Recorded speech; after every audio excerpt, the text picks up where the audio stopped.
Well, I guess. There we go. Okay, so we'll use as the subject of conversation. Light off and this light on. Let's see. Let's try this. And turn that one off. And see if we can get some better as far as the lighting situation goes. There we go. That's a little bit better. Family matters. You know, I've changed the name of this channel several times. Oh, my camera's crooked, ain't it? There we go. Much better. Anyway, so I've changed the title of this, or the category for this video channel, whatever, multiple times. And so I just figured, we need to talk. So let's get real. So when it comes to family matters, you can't talk to your family. You really can't. Which is sad. And I think I should probably try to let's see if this works. I don't know if that's going to work or not. But anyway, I can't tell which plugs for speakers and which one's for camera anymore. But anyway, because I dropped the plug here, there, and everywhere. And this looks like that is for speakers. Okay. Anyhow,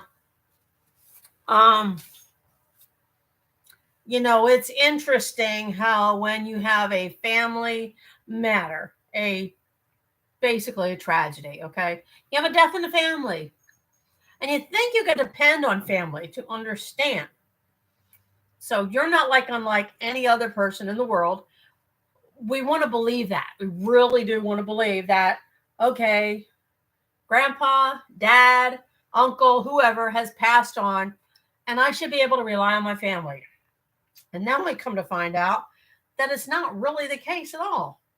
And it's very unnerving, disconcerting, and it's very, actually, it's like a letdown, a huge letdown. I have had 2 deaths in my family since January. And that's what brings up this video. Because I'm a different kind of person than the majority of my family members. The stupid phone keeps going off. And my heart is all about everyone else's heart. But your family's heart may not be in that same plane as you are. You may have had experiences with that particular person who's passed on a different level than they have. And so they don't understand why you are so adamant and so passionate about a certain aspect of that person and needing to have that at your fingertips, so to speak. So here's my scenario. My father passed away in January.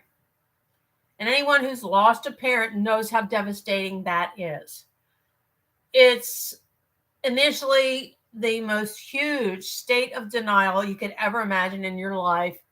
And that's normal. So let's talk about it. So we grow up thinking that, I guess, in our back of our brain, that mom and dad are always going to be there no matter what, that we're going to go before they do. And we all know that's not the case normally. And there are some, situations where that is the case, but most of the time it's we outlive our parents. Okay. But we don't want to accept that. That's the realization of normal human behavior. And it is not unlike other people to feel that way. So I lost my father in January, right after Christmas. And in the last couple of years, and I'm sure some of you have identified with as well, that when your parents get up to a certain age, you start to look for similarities between the two of you to bring you closer together, connect, especially if you are a separated or divorced family like I was. My parents were divorced when I was 9 years old, 7 to 9 years old. And so then you try to find your own identity. So that's something you need to talk about. You need to talk about, okay, my identity I think is this, but in fact, I feel like it's that. So what I did was I found out that my father was actually more connected to me than I ever thought he was. I love to write poetry, always have been writing poetry since I was a kid. And then all of a sudden, I find out after he's gone that my father was a poet. He wrote poetry. So I have that, there's a deeper connection now. I mean, I always felt that, the father daughter connection. So, a lot of times you feel that connection, but then when they're gone, you find out by other people talking about them how that connection was even deeper than you ever imagined. So that makes it seem more personal. In my case, anyway, it was more personal. And once they're not here anymore, you think, well, surely that's something he or she would want to share with me now that they're not here anymore. And so those are the things that go through your mind. And sometimes over and over and over again. And then you come up upon brick walls. You come up upon family members who say, well, I don't want to infringe on their privacy. And I'm thinking to myself, and I'm sure you've thought of the same thing, privacy is only while you're living. When you've passed on and you've gone to heaven, you know, or the other side, as they say, what does it matter to that person whether someone else knows about the deeper side of you? And sometimes it's great closure. For me, and I don't know if it's the same for you all, but sometimes you need that extra closure. I didn't get to spend a whole lot of time with my father, and I know there's a lot of people out there who don't get, because of distance or whatever the situation is or circumstances, you don't get a chance to be right there, in their life. You're not constantly, like, they're not next door. My family's not next door. None of them are. They're hundreds and hundreds of miles away.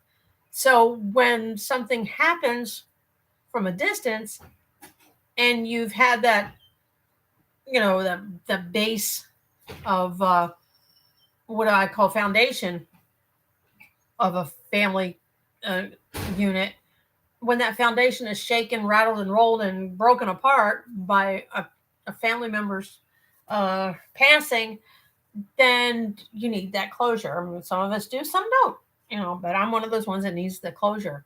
I hadn't physically and verbally spoken with my father until about a year ago when he was in the hospital and he was fighting COVID.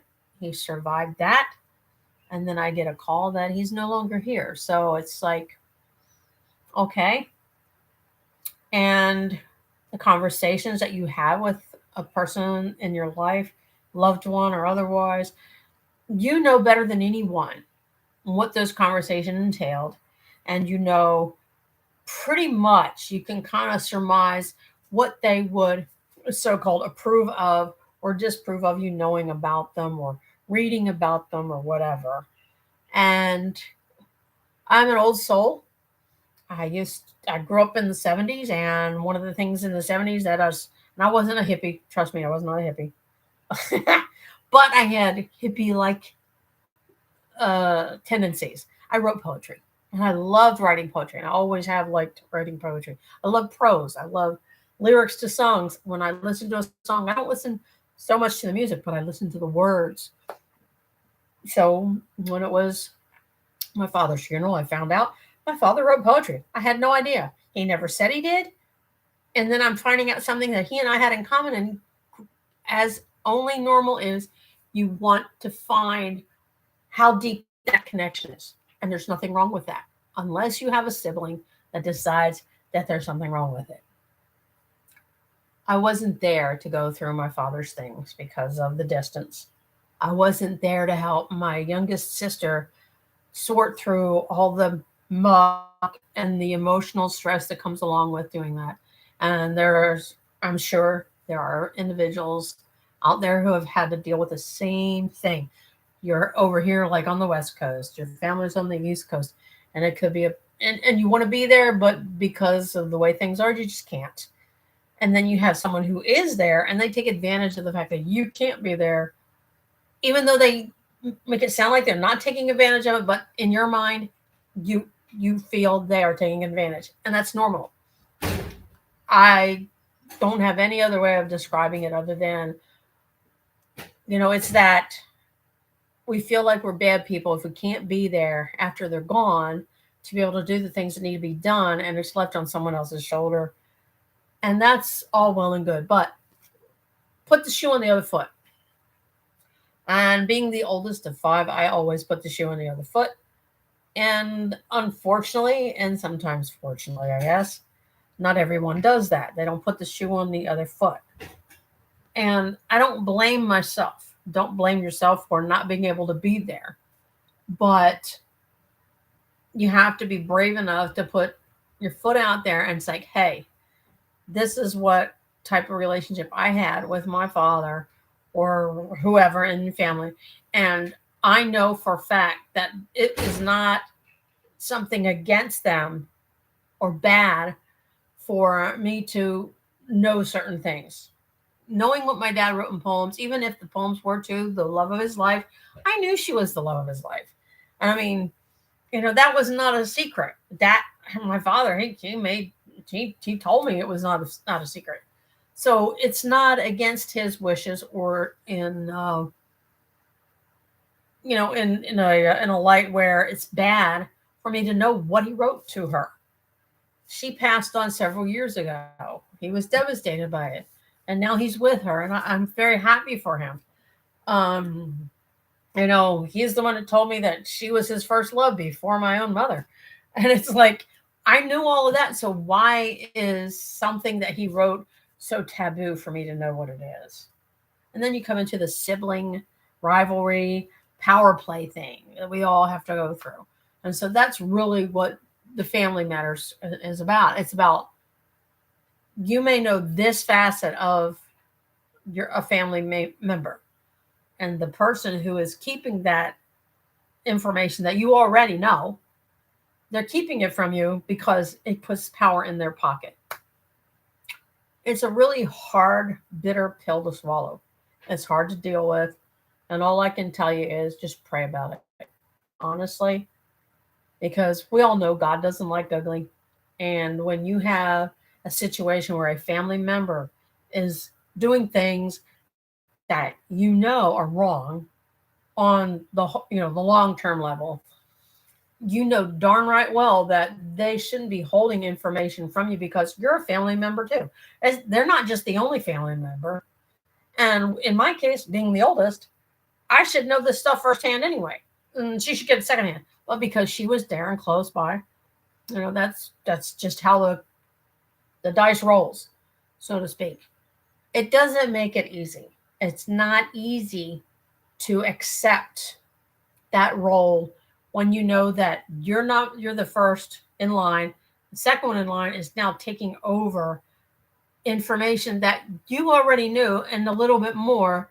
They don't know what you know, but they want to have control. And it's all about getting the attention or being control, egotistical, whatever. So, I can't and we shouldn't place blame on anyone.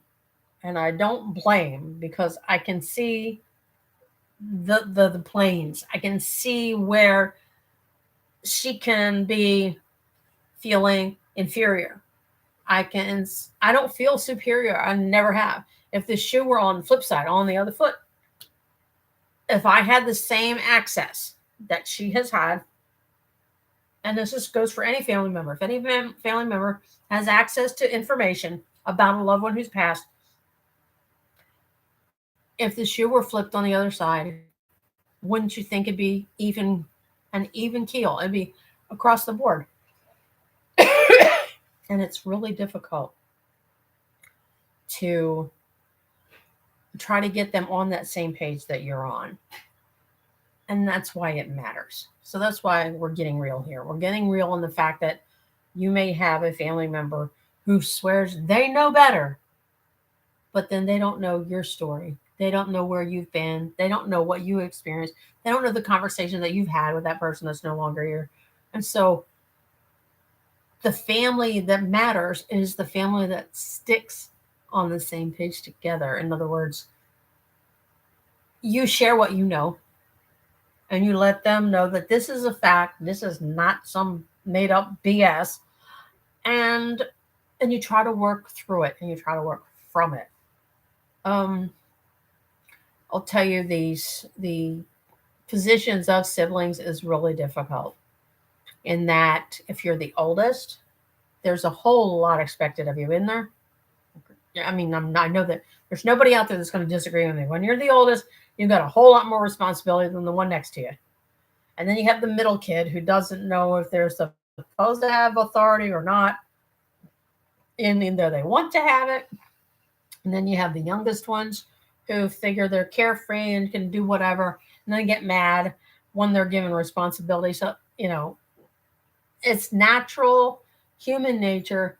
And unfortunately, us oldest kids get a lot of brunt of the, you have to be a grown up. You almost have to be an adult when you're the oldest. It's like if you're the first one born and there's nobody behind you, or if there's several behind you, then you're really going to have an expectation that growing up, you're not going to like it. I didn't like my expectations, but I was there and did it because it was expected, and I thought that was the respectful thing to do. And basically, it is. I mean, if you're the oldest and you're expected to be an example, yeah, that's totally understandable.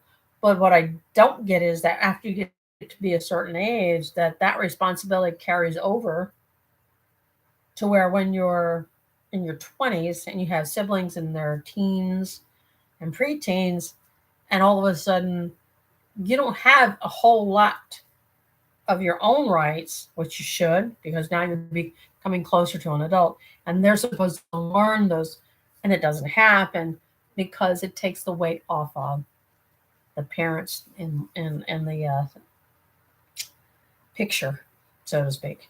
A lot of people who are parents don't understand that in a family, what matters is that everyone is treated fairly and that everyone has a certain level of responsibility that cuts off at a certain age and then it passes on to the next age group.